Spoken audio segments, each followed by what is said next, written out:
Yng Nghyngrair y Gogledd roedd Bae Colwyn yn gobeithio codi i'r pedwerydd safle gyda buddigoliaeth yn erbyn Penrhyncoch oedd yn ddegfad. Roedd hi'n dechrau perffaith i'r tîm cartra, Craig Linfield yn achub y blaen wedi 10 munud.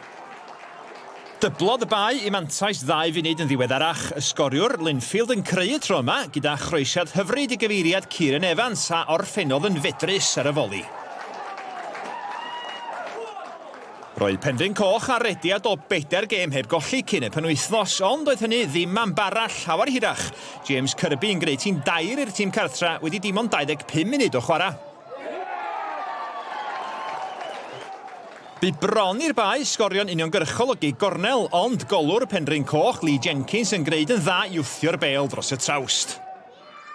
Nath pethau o ddrwg i waith i geiliogod Penrhyn eiliadau cyn yr egwyl. Gwaith da gan Kirby ddarganfod lle yn y cwrt i sgorio i ail yn y gêm. Roedd hi'n dechrau da i'r ail hannar gan yr ymwelwyr. Thomas Evans yn gwneud y dda i giro Ryan Neal o ongl anodd. Nath o dda i ganfod y bwlch fan hyn. Daeth Kirby o fewn trwch blewyn i'w drydedd, ond y postyn yn ei rwystro mor anlwcus. Ond gyda 25 munud o'r gêm ar ôl, sgoriodd Kirby hat-trick a boes bach am ffordd i gyflawni hynny. Daeth Penrhyncoch yn agos i sgorio gol gysur arall, ond y trawst yn ei nadu, pnawn i'w anghofio i'r cochion. James, a great win, but an excellent team performance today. Yeah, I thought we were very good today. 5-1, but probably could have been a few more, to be honest. But yeah, 5-1, we'll take that. And personally for yourself, hat-trick hero today, which one pleased you more? It'll have to be the chip, won't it, for the last one. But I hit the post there as well, so maybe could have had a couple more, but it is what it is. I can't be happy with a hat-trick. Steve, first home victory as Colwyn Bay manager, and it was a 5-star performance. Yeah, it was. If I'm being a little bit nitpicky, the start in both halves weren't good enough. You know, they possibly should have gone 1 up in the first minute, which is something we'll address. But after that, we controlled both halves and dominated.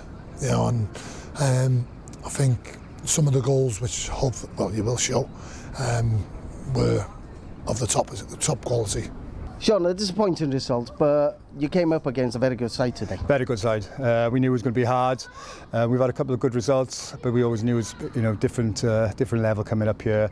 They've obviously strengthened, and there's some very good players there with them, which they'll do well to keep. I think they're a very good side indeed. And in the week, you brought in some players, some Welsh Premier League players, and what do you hope they'll bring to the team for you? Yeah, they'll bring experience. You know, they've played at that level.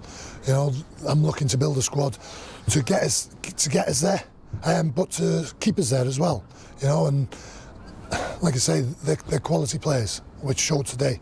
And like I say, it's about building and putting my stamp on it, like you say, putting my philosophy together with the players and building something for next season.